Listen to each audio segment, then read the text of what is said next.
महज 29 साल की उम्र में दुनिया के 80 देशों के 800 शहरों में अपने होटल व्यवसाय में धमाल मचाने वाले भारतीय नौजवान और ओयो रूम्स फाउंडर रितेश अग्रवाल के सफलता की कहानी को हम इस वीडियो के माध्यम से आपके समक्ष लेकर आए हैं।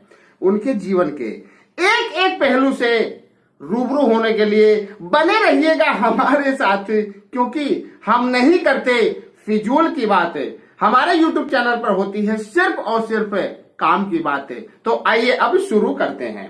नमस्कार दोस्तों, मैं अमित दुबे आप सभी का हार्दिक स्वागत करता हूं। दोस्तों, रितेश अग्रवाल का जन्म 16 नवंबर 1993 में भारत के उड़ीसा राज्य के बीसम कटक गांव में एक मारवाड़ी परिवार में हुआ था।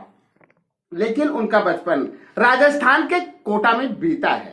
रितेश बचपन से ही एक होनहार बालक रहे हैं। बड़ा होकर कुछ बड़ा करने का सपना उनकी आंखों में बचपन से ही था। हाँ दोस्तों, रितेश ने अपनी 10वीं तक की पढ़ाई उड़ीसा के सेक्रेड हार्ट स्कूल रायगढ़ से पूरी की। तत्पश्चात वे 12वीं की पढ़ाई के लिए राजस्थान के कोटा आ गए और उसके बाद वे दिल्ली आ गए, जहां पर उन्होंने Indian school of business and finance में एडमिशन लिया। लेकिन वे अपने बिजनेस के सपने को पूरा करने के लिए बीच में ही पढ़ाई छोड़ देते हैं। वे अपने ओयो की शुरुआत से पहले सिम कार्ड भी बेच चुके हैं, बहुत ही छोटी उम्र में। हाँ दोस्तों, रितेश बचपन से ही एक महत्वाकांक्षी इंसान थे। यह इस बात से पता चलता है कि वे महज 8 साल की उम्र में ही टेक्नोलॉजी और कोडिंग सीखने लगे थे। बहुत छोटी उम्र में ही वे एंटरप्रेन्योरशिप से परिचित हो चुके थे और बड़ा होकर एक एंटरप्रेन्योर बनने का सपना भी मन में संजोए हुए थे।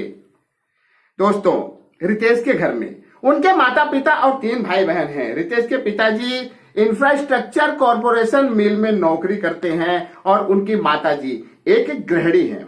रितेश अग्रवाल ने फिलहाल अभी शादी नहीं की है, क्योंकि उनका सारा फोकस अभी उनके अपने खुद के कैरियर पर है।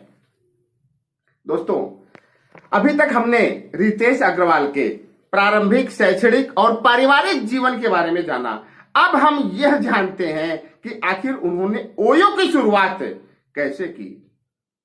रितेश 13 साल की उम्र से ही ट्रैवलिंग करने लगे थे, जिसके कारण उन्हें होटलों के कमरों में रहना पड़ता था और उन्हीं दौरान उनके मन में होटल व्यवसाय का काम करने का सूझा। उन्होंने सस्ते होटलों के कमरों में दिखने वाली कमियों पर फोकस किया और एक आइडिया आया कि अगर दिमाग लगाया जाए तो इनमें और बेहतरी लाई जा सकती है। रितेश ने दिमाग लगाया तो एक समस्या सामने थी और वह थी बजट की, कि अगर सुविधा अच्छी देनी होगी तो लागत भी बढ़ेगी और अगर ज्यादा पैसे देने होंगे तो जाहिर सी बात है कि ग्राहक बड़े होटलों का ही रुख करेंगे। फिर भी रितेश ने दिमाग लगाया तो एक आइडिया बाहर निकल कर आया। उन्होंने एक ऑनलाइन प्लेटफॉर्म बनाया जिसका नाम रखा ओयो रूम्स, जो कि सस्ती और सुविधाजनक होटल व्यवस्था की एक बेहतरीन शुरुआत लेकर आई। ओयो ने होटल मालिकों से सीधा संपर्क साधा और उनको अपनी रणनीति समझाई, जो कि होटल मालिकों के समझ में आई।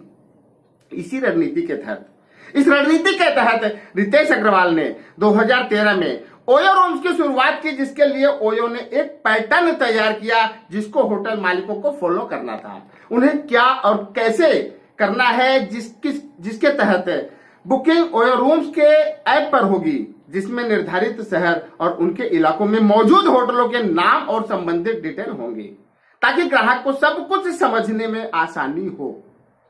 व्यस्त समयों पर होटल नॉर्मल किराए पर उपलब्ध होगा, लेकिन खाली समयों पर उसी कमरे का किराया बहुत सस्ता हो जाएगा। और वैसे भी अन्य महंगे होटलों के मुकाबले ओयो रूम्स सस्ते रखे, जिसकी वजह से लोग ओयो रूम्स की तरफ का रुख करने लगे। हाँ दोस्तों, आज ओयो भारत का सबसे बड़ा चेन है। ओयो भारत का सबसे बड़ा होटल चेन है और सिर्फ इतना ही नहीं, बल्कि दुनिया के 80 देशों के 800 शहरों में ओयो के फ्रेंचाइजी हैं। इसके बावजूद भी रितेश अग्रवाल अपने बिजनेस को और भी ऊंचाइयों पर ले जाने की रणनीति में लगे हुए हैं। दोस्तों, अभी तक हमने रितेश अग्रवाल के प्रारंभिक शैक्षणिक और पारिवारिक जीवन के बारे में बात किया और ओयो की शुरुआत के बारे में बात किया। और अब हम बात करेंगे उनके सफलता की कहानी के बारे में। दोस्तों, मैंने दुनिया के 300 से ज्यादा अमीरों की बायोग्राफी पढ़े हैं। उनके व्यापार करने के तरीके शायद अलग हों, लेकिन कुछ बातें और आदतें उन सब में कॉमन पाई गई। और वही बात है रितेश अग्रवाल में भी मिली कि मुझे जीवन में कुछ बड़ा करना है, और उन्होंने किया भी, लेकिन कैसे, आइए जानते हैं। जैसा कि हमने पहले भी चर्चा किया है कि रितेश अग्रवाल बचपन से ही प्रतिभाशाली और महत्वाकांक्षी इंसान थे। उनके मन में कुछ बड़ा करने का सपना था और उन्होंने उस सपने को बड़े होने तक जिंदा भी रखा और समय आने पर सच भी करके दिखाया। वे बचपन से ही एंटरप्रेन्योर बनना चाहते थे। इस शब्द से उन्हें बहुत लगाव भी था, इसलिए उनका मन ना ही पढ़ाई में लगा और ना ही नौकरी में, क्योंकि वे एक बात तो समझ रहे थे कि नौकरी करके तो कोई भी एंटरप्रेन्योर नहीं बन सकता, इसलिए कोई बिजनेस ही करना पड़ेगा। रितेश को ट्रैवलिंग के दौरान होटल व्यवसाय के बारे में बहुत कुछ जानने और समझने का मौका मिला और उनके दिमाग में एक बड़ा खेलने का कीड़ा पैदा हुआ, जिसकी उपज ओयो होटल है।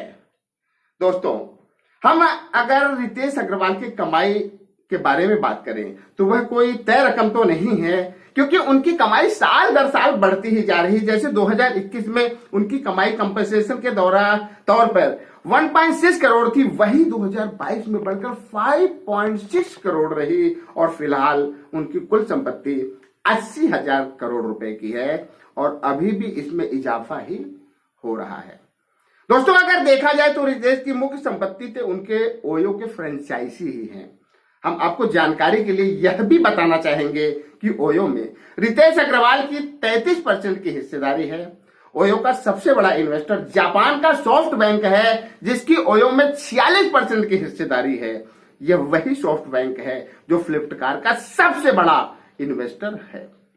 ओयो ने स्टॉक एक्सचेंज में लिस्टिंग कराने की प्रक्रिया भी तेजी से शुरू कर दी है और इस प्रक्रिया के आधार पर माना जा रहा है कि 2023 की शुरुआत में ही ओयो होटल अपना खुद का आईपीओ लॉन्च सकता है। कौन कहता है कि बिजनेस के लिए बहुत सारे पैसों की जरूरत होती है? दोस्तों, कौन कहता है कि बिजनेस के लिए बहुत सारे पैसों की जरूरत होती है? सच कहें तो बिजनेस के लिए एक दमदार विचार और अच्छी सूझबूझ की जरूरत होती है और इन दोनों के साथ साथ कड़े संघर्ष की भी जरूरत होती है, जो उस विचार और सूझबूझ को लंबे समय तक कायम रख सके। रितेश अग्रवाल जैसे लोग मिसाल हैं उन लोगों के लिए जो दिल में सपने देखते हैं, जो लोग एंटरप्रेन्योर बनने का सपना देखते हैं, जो लोग अपने आइडियाज के दम पर दुनिया की तस्वीर बदलने का सपना देखते हैं। कहते हैं जहां चाह है वहां राह है, इसलिए अगर राह पानी है तो पहले चाह पैदा करना पड़ेगा। राह अपने आप दिखने लगेगी। किसी बुद्धिजीवी ने कहा है कि जहां तक आप जाना चाहते हैं, अगर वहां तक का रास्ता आप फिलहाल नहीं देख पा रहे हैं तो अभी जहां तक आप देख पा रहे हैं वहां तक तो पहुंचे, आगे का रास्ता आपको खुद ब खुद दिख जाएगा। दोस्तों, आशा करता हूं कि यह वीडियो आपके ज्ञान को भंडार को पहले से और बेहतर बनाएगा, साथ ही साथ आपको बुद्धिजीवियों की श्रेणी में लेके जाएगा। तो आज के लिए सिर्फ इतना ही। अगले वीडियो में हम और आप फिर मिलेंगे किसी ना किसी नए टॉपिक के साथ। तब तक के लिए जय हिंद, जय भारत।